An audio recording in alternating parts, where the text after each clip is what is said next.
தெலுங்குல ஸ்டார் பாய் சித்து, வைஷ்ணவி, பிரகாஷ்ராஜ் நடிப்புல வெளிவந்திருக்கிற ஒரு ரொமான்டிக்கல் ஆக்ஷன் காமெடி டிராமாவான ஜாக் திரைப்படம் எப்படி இருக்கு அப்படிங்கிறத இந்த ரிவ்யூல பார்க்க போறோம். இந்த படம் இப்போ ஃபைனலா ஓடிடிக்கு வெளிவந்திருக்கு.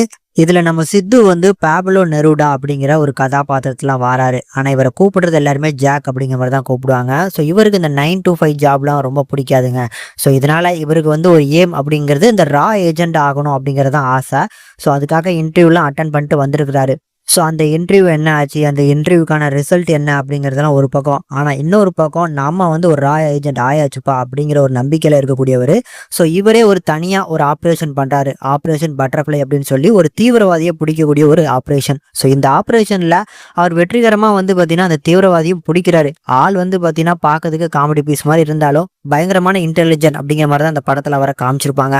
ஏன்னா இந்த பக்கம் நம்ம பிரகாஷ்ராஜ், ஸோ அவரோட டீமோட அவர் ஒரு பெரிய ரா ஏஜெண்டா வராரு. அவரோட டீமோட ஒரு தீவிரவாதியை பிடிக்கணும்னு ஆசைப்படுவாப்ல. அவர் அவ்வளோ மெனக்கெட்டு பிடிக்கணும்னு நினைக்கிறவரு அவரால் பிடிக்க முடியாது. இவர் ஈஸியாக வந்து பார்த்தீங்கன்னா பிடிச்சி தூக்கிட்டு வந்துருவாப்ல.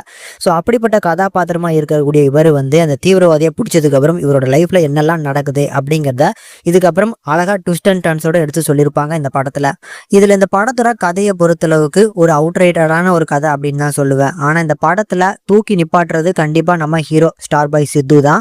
ஸோ அவரோட பர்ஃபார்மன்ஸா இருக்கட்டும், அவரோட ஸ்கிரீன் பிரசன்ஸா இருக்கட்டும், ஸோ முடிஞ்ச அளவுக்கு படத்துல ஸ்கோர் பண்றதுக்கு ட்ரை பண்றாரு. ஆனா அந்த கதையில வந்து ஸோ அந்த சீரியஸ்னஸ் அப்படிங்கிறது இந்த படத்தோட ஸ்டார்டிங்ல ஃபர்ஸ்ட் ஹாஃபா இருக்கட்டும், செகண்ட் ஹாஃபா இருக்கட்டும், எங்கேயுமே அந்த சீரியஸ்னஸ் இருக்காது. ஸோ ஃபுல்லாவே வந்து பார்த்தீங்கன்னா காமெடியா தான் எடுத்திருப்பாங்க. இன்க்ளூடிங் படத்துல ஒரு பெரிய டெரரிஸ்ட்னு சொல்லி காமிப்பாங்க பாருங்க. அவரை கூட இந்த படத்துல ஒரு டம்மி பீஸாக தான் கடைசி கிளைமாக்ஸ்ல யூஸ் பண்ணியிருப்பாங்க.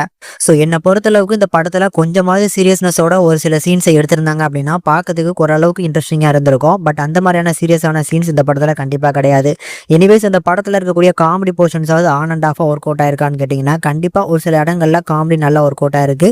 முக்கியமாக சித்துவும் பிரகாஷ்ராஜ் இவங்க ரெண்டு பேருக்குள்ள மோதிக்கக்கூடிய போர்ஷனாக இருக்கட்டும், அதுக்கப்புறம் சித்துவும் வைஷ்ணவி. ஸோ வைஷ்ணவி கதாபாத்திரத்தை பொறுத்தளவுக்கு இந்த படத்துல ஹீரோயினா யூஸ் பண்ணணும் அப்படிங்கிறதுக்காக தான் யூஸ் பண்ணியிருக்காங்க. அவங்கள என்னதான் வந்து பார்த்தீங்கன்னா ஒரு கேட் டிடெக்டிவ் ஏஜென்சி அப்படின்னு சொல்லி காமிச்சிருந்தாலுமே ஃபோர்ஸ் பண்ணி தான் அவங்கள இந்த கதைக்குள்ள உள்ளுக்குள்ள கொண்டு வராங்க. பட் அப்படி வரக்கூடிய நம்ம வைஷ்ணவி அவங்களோட பர்ஃபார்மன்ஸை தட்டி தூக்கிட்டு தான் போயிருக்கிறாங்க. அவங்களோட ஸ்க்ரீன் பிரசன்ஸ் கண்டிப்பாக அவங்களோட ஃபேன்ஸுக்கு ஒரு என்ஜாய் பண்ணுற மாதிரியான ஒரு சீனாக தான் இருக்கும். ஏன்னா ஒரு சில லிப்லாக் சீன்லாம் இந்த படத்தில் இருக்கு.